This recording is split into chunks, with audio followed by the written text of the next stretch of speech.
back around, let's see, 2018 was when I think the stuff started. And usually these things are triggered by some kind of life event that's bigger. It might be underlying, but nothing really, you don't really see any symptoms until something kind of hits.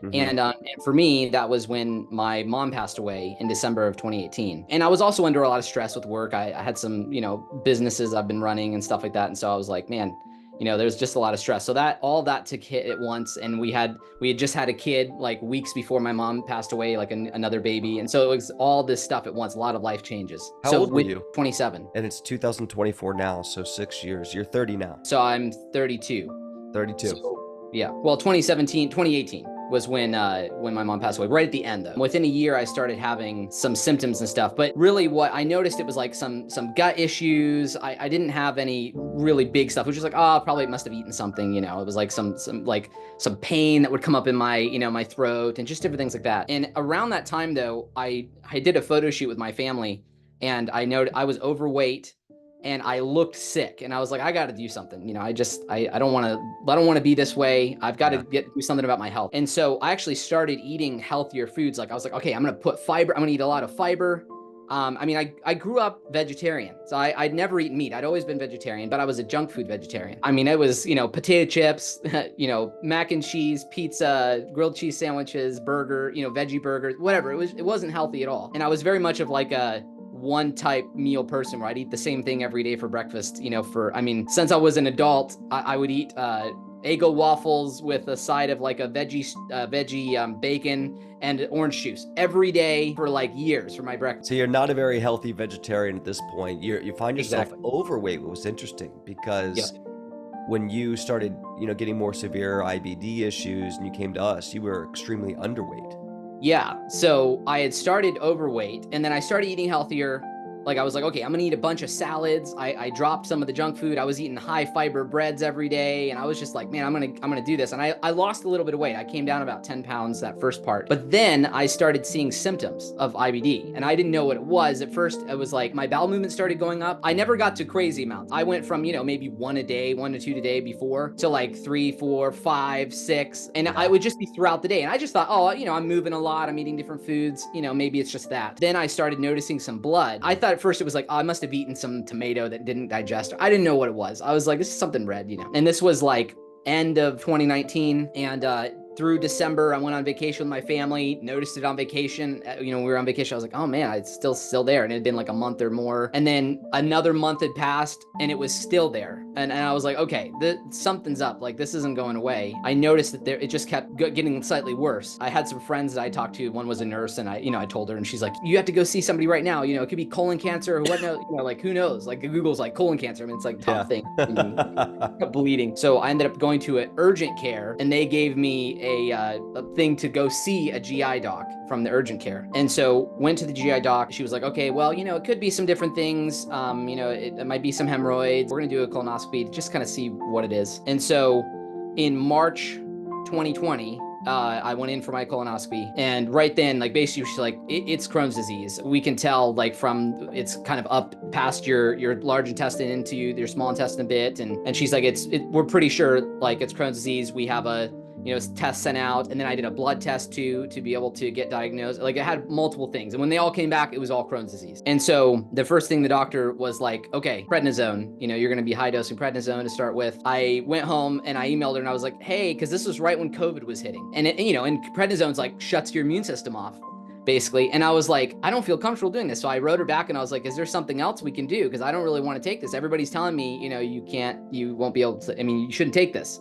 There was something that was telling me that's not true. Like there's got to be another way to do this. And so, and I had been reading right around the same time I'd read this book called Ministry of Healing. There was this quote in it that really made me decide to choose to go a different way. And it was, disease is an effort of nature to free the system from conditions that result from a violation of the laws of health.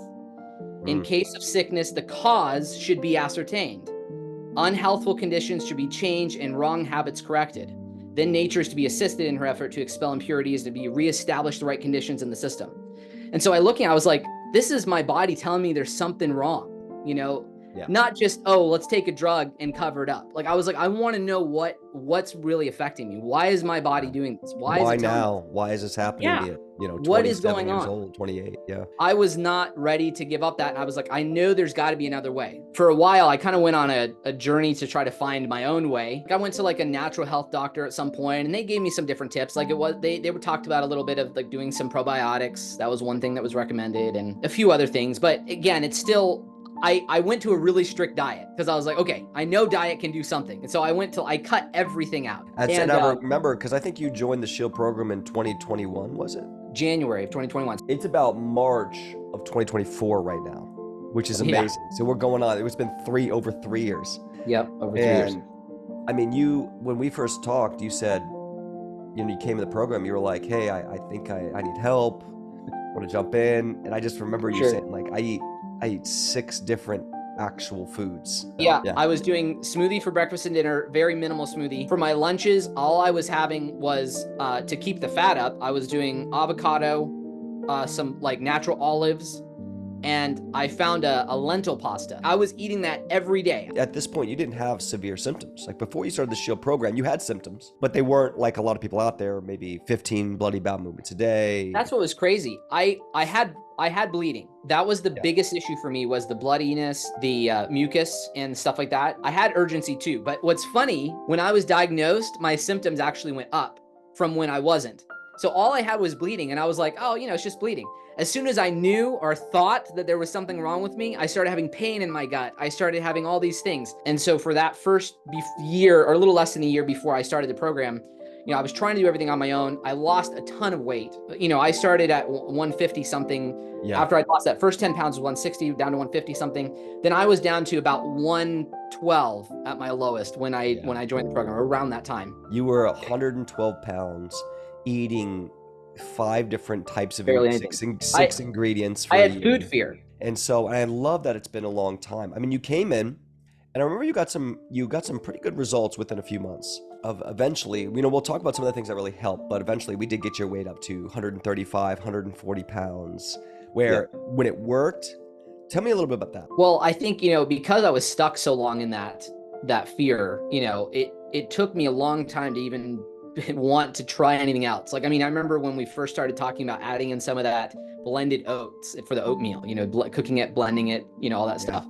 I was freaked out to try that. And I tried it, and even blended all this stuff, I had issues with it, and like my gut didn't like it. I had pain not long after eating it. And even after the first time I tried the BCBH shake too, I was in horrible pain that night. Like within an hour, right before I went to bed, I was in horrible pain. I woke up and I don't know. I couldn't, I was almost moaning. Like it was just like this horrible gut pain.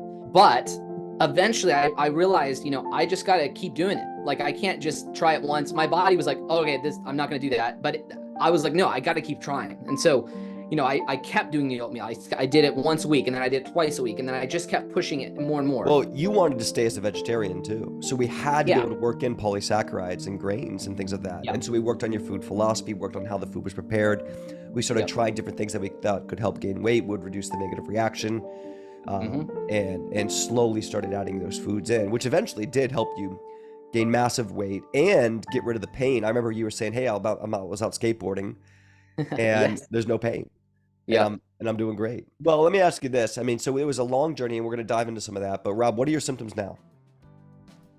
I don't really have any symptoms at all. I can hardly tell that I have, anything wrong. I feel great. I think it's every once in a while something might pop up. I'll see something, maybe a little bit of bleeding every once in a great while. I'll notice something like, okay, something's going on. My body's trying to tell me something. Yeah. And so I hit back on the, BCBH shake, indigo, I doing you run your protocols in case there ever is a speed bump, but you rarely if ever have a speed bump, and you've been feeling good for at least like 2 years. I say I've been doing really great. Are you taking any medications? No, I've taken zero. I've never taken any meds for this. And now looking back, it's been 3 years, over 3 years. Oh yeah. You have no symptoms. Every once in a while you have a little bit of something, but you've been good for about 2 years. Yep. Was it worth it? Oh, absolutely. Everything that I spent was worth it. And on the supplements and on the, on the initial program, And then you got supplement discounts for everyone out there listening too. The discounts are real. Like we give a lot of our commissions back to you just as our gratitude to make sure we can get the best products in the world at the cheapest possible price. Yep. You had to work really hard, but in doing so, you've gained 40 pounds. Yeah. Mm-hmm. You gained 40 pounds. Normal BMs. 30 and 40. What about food? When you came in the program, you were having these severe symptoms with 6 foods. What are you eating now? So I started adding back foods. One of the first things that helped me gain weight too, besides adding in some of the oatmeals and stuff like that, was the nuts, living nuts. Those were a huge thing for me. I remember when we tried those. Those were I loved them. Well, as we fixed your microbiome, we fixed your digestion, we treated root causes. We had found bacteria and candida pathogens and leaky gut, and we got your stomach acid high. Your food tolerance. It started. So when you were sick, you couldn't handle anything. As you got healthy, you could handle all this stuff. So you're gaining weight. You're not having a reaction. You don't have to be so worried about the foods. It was hard work, but you did it you did it as a vegetarian, where you could eat all sorts of plant food without a negative reaction. And everyone relating with Rob's story right now, you can see how much trauma Rob went through. I mean, he ate 6 foods for 2 or 3 years. That's it. Yeah. Not 6 meals, 6 foods. It was crazy. What do you think was the thing that helped you finally get over the hump? Because it seemed like you were going to be stuck. You must have those moments where you're like, I'm going to be stuck like this. Oh yeah. Well, I remember thinking, with certain foods, like I had some foods that I really loved. And I mean, you can take foods and make them healthier too, so like, but at the time I was like, I'm never going to eat any of this stuff again. In my life, I'm always going to be stuck this way. I'm never going to be able to go out to eat. I'm never going to be able to eat, foods that I enjoyed at one time. And there's some foods that I really loved that I've changed some of the ingredients and I've been able to fit them back in. And I was like, I remember thinking, I'm never going to eat that food again. And now I'm eating it and it doesn't bother me, which is huge. For me, it was really the biggest thing probably after going through everything, because there's a lot of changes that can be physical, but the mental aspect of healing is huge.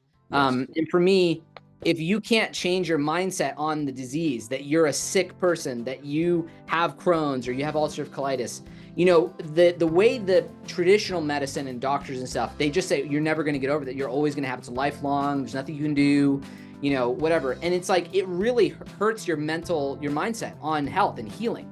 Yeah. You're kind of stuck in this pit. You're just like, I'm just always going to be here. I'm never going to get out, And to me, and it took time, with lots of reading and because there's a little bit of the informational side that like once you have the knowledge, you start being like, maybe this isn't like something I'm always going to be stuck with. Maybe there are ways to get out of it. Rob, I'm most impressed with how much your mind has changed and what your reality is going to be. If you could give anyone out there who's really resonating with what they're going through something similar to you can give them any advice, what would it be? So if I could give advice to somebody, I'd be like, start now. Don't wait to be like, maybe I'll wait, or maybe if you have the money, do it now. Don't wait. That's the first thing I would have done if I could go back. But seeing that, it's okay. If sometimes you're not ready yet or you're not sure, once you can make it, I think having that, doing the program, but also finding somebody to coach you. That's a huge thing because, you look at anything in life, anybody that's successful, they have coaches. These people that are billionaires, they've got coaches in every area of their life, And so to me, if you have the ability to find a coach that works well for you, having Dane as coach was amazing, and being able to have even the group coaching, because you see other people in it with you, things like that can all be helpful, to be able to kind of move forward and having the support. There's always somebody there to be like, because you as yourself, you got nobody to bounce ideas off of. Your family a lot of times doesn't understand this stuff. They're going to think you're crazy for not wanting to take the meds, maybe if you decide to do something else. You start learning yourself.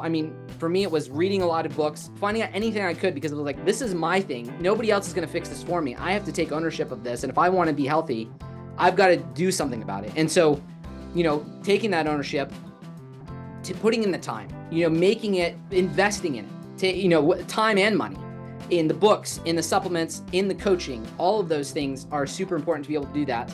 And I think as you start to see those things, you'll start to understand that it is a lifestyle change. Your life may never be the same, but for me, it's never the same, but it's better than it ever was. If I hadn't gone through this, I probably would have had more health issues in other ways. Like they say with disease, in the Ministry of Healing book, it also said if you take drugs, a lot of times the disease just moves somewhere else. So like you might fix your gut, but next thing you know, your disease is somewhere else in your body, or and I didn't want that. I wanted to find out what was causing the root cause so we could figure out how to pull that out and have a long-term healing. That even if you have some ups and downs sometimes, how to overcome that. And you have the shield there, right, to be able to protect you and constantly have that there. You're going to have stressful situations again. You can't just be like, I'm done. Let's just, you don't do, this isn't like a pill that you take. And as soon as you take the pill, you take it for a while and then it's like, okay, you can go off it and you're done for a while. This, you want this to be a lifelong change. You want it to change from the inside out. Any piece of advice you give to anyone else who's relating with you on what they on your case, maybe they don't want to do medications, they've been through a lot of the trauma and experiences of Crohn's disease, what would be your one piece of advice for them? I think they need to look for what's going to heal them holistically. Find a way to be able to heal every part of your life. Don't just look to somebody to heal by taking a pill or something. There's many parts of your life that probably need to be looked at, and just kind of like take a look at all the parts of your life, from your lifestyle, all degrees, all that. Yeah, it's because it's all affected. And you need to just see, what is my body trying to tell me, and what do I need to learn? Because when you learn it, then you can get to that next level, and your body will start to heal. And that takes time. It takes willingness, courage, effort. It does. You got to stick with it. Rob, you can't, try for a little while. Rob, thank you so much. Thank you for your journey, your courage, your testimony on what you've been able to accomplish. It's been amazing to see you shine and come so far when it seemed bleak. And you have shown that healing is possible. And it's not linear. It's not easy. It's not perfect. Sure. Yep. But there is a way north. And absolutely. I thank you for your courage and coming today, brother. I appreciate it. Yeah.